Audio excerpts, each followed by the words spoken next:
তোমাকে একটা কথা বলে রাখছি, ঠিক আছে? কান খুলে শুনে রাখ। কি হয়েছে? আজকে ফুলকপি এনেছো, মানে এই কালকে না কবে একটা আনলে ফুলকপি এনেছো, আর ফুলকপি আনবে না। শীত পড়লে তখন দেখা যাবে। না কি হয়েছে? কেন ফুলকপিটা খারাপ? ফুলকপিটা খারাপ নাকি? ফুলকপি খারাপ নয়, ফুলকপি যথেষ্ট ভালো, কিন্তু ফুলকপি ভাজাতে যা তেল টানলো, আমি সারা সপ্তাহে যা তেল খাইনি সেই তেলটা আমাকে একদিনে দিতে হলো, আর এটাই আমাকে খেতে হবে।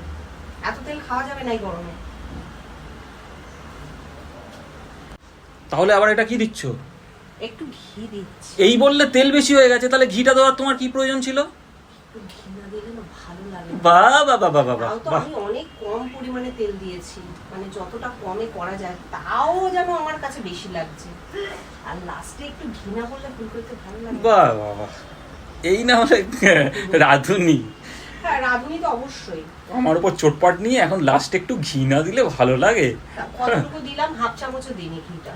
আর ঘি ভালো, শরীরের জন্য ভালো। হ্যাঁ, গুড ফ্যাট। Good fat.